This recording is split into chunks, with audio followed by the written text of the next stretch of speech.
Hey, what's up everybody? Thanks so much for tuning in and checking out this video. I really hope you enjoyed it. I know I had a blast on this song. I love Travis Barker's playing, love Blink-182, and I really love his parts on this song. And it was really a great song for this video because it was very kick and snare focused. And today's piece of gear that I was showing you guys is the Audix KS combo. That is what comes in this box right here. You get a kick and a snare drum mic all in one package, which when it comes to recording your drum set, the kick and the snare are so important. And if you are trying to get into recording, you are trying to even just upgrade the setup that you have, the ability to get a low-cost bundle of two really awesome microphones that focus on the two really important parts of the kit, the kick and the snare.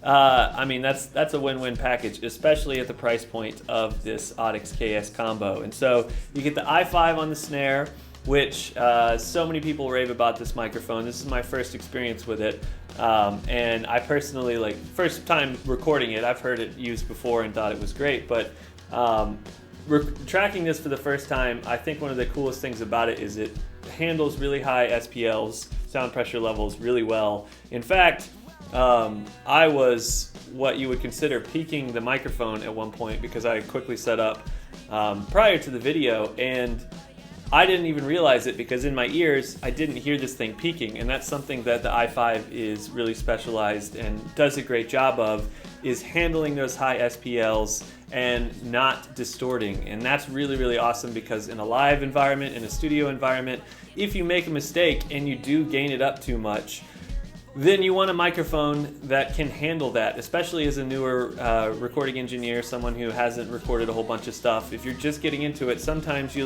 miss a step in the process and you don't set the gain levels right. Or as a drummer, my biggest thing, and this is exactly what happened, is I will be hitting that snare drum pretty hard for sound check, but then I get into the song and all of a sudden I look over and I'm peaking my input because I'm now playing harder and more excited once I started actually playing the song. And so that's something that I really found awesome about the i5 here, and it shines on snare drums, and of course that's what it's meant to do in this case. It's also a great design, works well for placement, very sturdy build, which is awesome and important, especially when it's the price point that it is, how affordable it is. You might expect it not to be so sturdy, but it's a great microphone.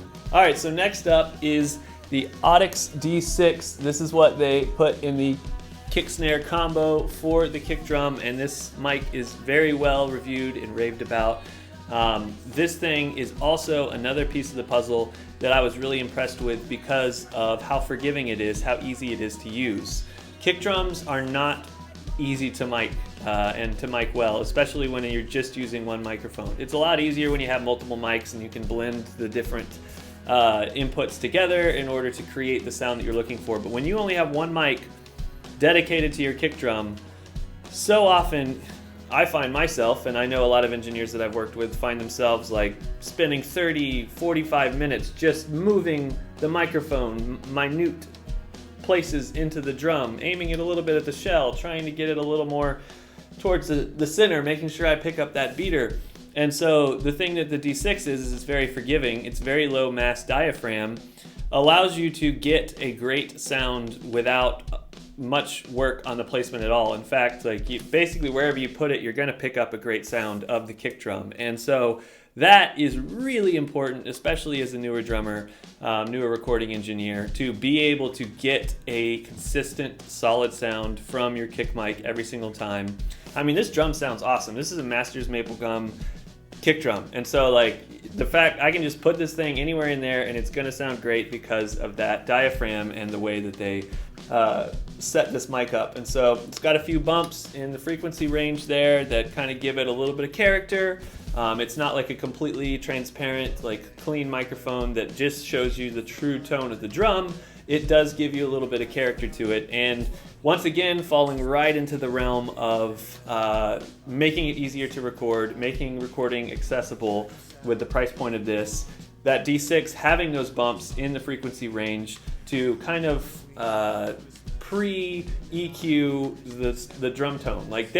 These guys they have mic'd a million bass drums. They know what kind of sounds you're looking for from a bass drum. They've talked to different engineers. And so to have some frequency patterns in there that adjust and help to enhance the sound and the frequencies that you are looking for as a recording engineer, that's really, really beneficial. And so really, I was impressed with the i5 and the D6, not only for the price point, which is always a huge thing, but also just as microphones in general. Like, even if these were another $100 more or $200 more, I could still say that they're great microphones, and I think that you will really enjoy using them.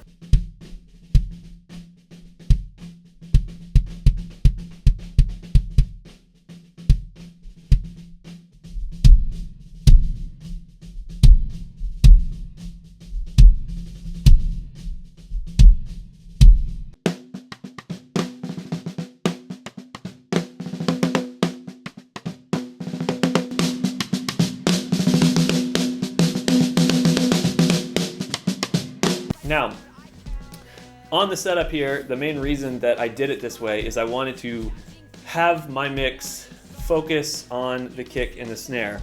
Now, I did work in a slight bit of room mic just to get, like, normally you'd have overheads with this or something, but I also wanted to kind of show you a little bit of a trick, because this right here, these are the only two mics that I recorded with into preamps into my digital audio workstation. And so you could technically pick up this kick snare combo and then pair that with a Coop3r interface, which is about the most affordable level of interface that you can buy on the market. I'm using a Volt 476P, which has 4 preamps on it, but you could get one that only has 2 preamps and use the kick and the snare. And then I'm using a camera mounted stereo microphone that I use for all sorts of things. Very affordable mic. That's what I use for the room audio. And so I kind of wanted to show you that, like, this can be a really budget setup and still sound really awesome and get a great sound from your drums. And so I think Audix knocked it out of the park with the kick snare combo. You can click the link in the description to go check it out over at Sweetwater, get that amazing customer service, and you get the ability to very affordably upgrade and hone in that kick and snare sound with 2 mics that are very easy to use. They're very easy to get great sounds with. And yeah, thank you so much for watching. I hope you enjoy it. I hope this little tidbit helped. I know a lot of times I use very expensive gear in my videos, which is why I'm always very excited to showcase content like this, where it's like, hey, you might not have the budget for the exact microphones I'm typically using, but let me show you some really good stuff that is more affordable and more accessible, and really blows me away. Great stuff. So thank you so much for watching. Go play some drums, go record some drums, and have an awesome day.